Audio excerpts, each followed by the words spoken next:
পুরুলিয়ার কাপড়গুলি সাধারণ কাপড়গুলি নয়। ওইখানে এক ভদ্রলোকের একটা দোকান আছে, ওইটা ছিল প্রথম। উদ্বাস্তুরা সব ওইখানে থাকে। এখানে কাপড়ের দাম অনেক সস্তা।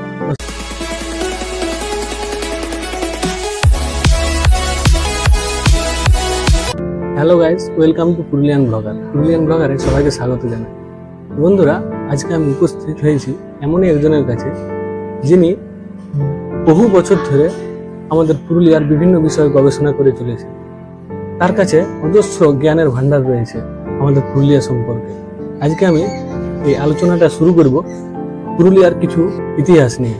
পুরুলিয়ার অজানা কিছু ইতিহাস তোমাদেরকে জানানোর উদ্দেশ্যে আজ এই ভিডিওটা করছি। একটা জিনিস জানার চেষ্টা করবো আমি, আমাদের যে পুরুলিয়ায় একটা বিখ্যাত একটা জায়গা আছে যেটার নাম হচ্ছে কাপড়গলি। কাপড়গুলি তো কাপড় বিক্রির জায়গা না, মানে ওই জায়গাটাতে যে এতটা গ্যাদারিং হলো কিভাবে?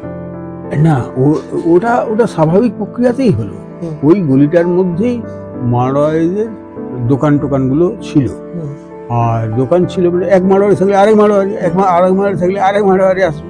প্রথম যারা এসেছিল তারা ওই এখন যেটা কাপড়ের বড় দোকানটা কি শাড়ি বিক্রি করে গো, চন্ডকের পাশে যেটা একটা দড়গাছের মতো দড়গাছ আছে, ওইখানে এক ভদ্রলোকের একটা দোকান আছে, ওইটা ছিল প্রথম। উনি যাচ্ছিলেন ধানবাদ থেকে, যাচ্ছিলেন চাইবাসা ব্যবসা করার জন্য। সাহেবেরা শুনে ছুটে তাকে ধরে বলছে, আপনি চাইবাসা যাবেন না, এখানেই ব্যবসা।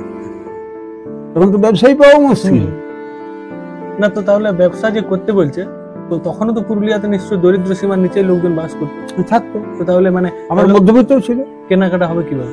মধ্যবিত্ত ছিল, অনেক মধ্যবিত্ত ছিল। যারা শহরে উঠে আসছে তারা তো মধ্যবিত্ত, চাকরিজীবী। মিউনিসিপ্যালিটি তৈরি হলো, রেল তৈরি হলো, তার ফলে তো কর্মচারীরা তৈরি, তারা বসবাস করতে থাকলো। বাইরের থেকে মানুষ আসতে থাকলো। মিউনিসিপ্যালিটি তৈরি হলে বাইরের থেকে মানুষ আসবে, রেল তৈরি হলে বাইরের থেকে মানুষ আসবে, ডিএম অফিস বসলো, সেখানে বাইরের থেকে মানুষ আসলো। তারা তো সম্পন্ন মানুষ, তাদের জন্য তো ব্যবসাটা করতে হবে। তো ওটা প্রথম দোকান। আর বাকি সবাই এসেছিল ধীরে ধীরে। যেমন আমাদের ওই যে তুমি যে রাস্তাটা ঢুকছি কাপড়গুলিটা, এইটা নয়, ওই দিক থেকে থানার পাশ।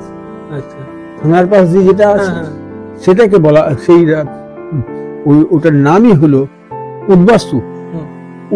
উদ্বাস্তুরা সব ওইখানে থাকে।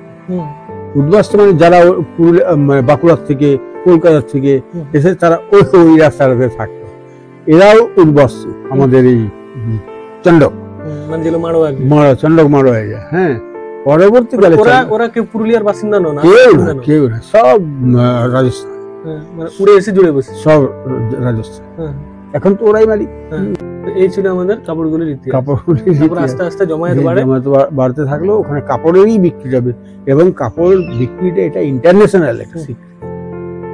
পুরুলিয়ার কাপড়গুলি সাধারণ কাপড়গুলি নয়, একটা আন্তর্জাতিক খ্যাতি সম্পন্ন, মানে আন্তঃরাজ্য খ্যাতি সম্পন্ন। এখানে ধানবাদ থেকে মানুষ কাপড় কিনতে আসে, রাঁচির থেকে কিনতে আসে। কারণটা হলো এখানে কাপড়ের দাম অনেক সস্তা, এখানে দাম অনেক কম। মানে সব যাতে সব ধরনের লোকজনই কিনতে পারে তার ব্যবস্থা আছে। এই ছিল আমাদের কাপড়গুলির দিয়ে।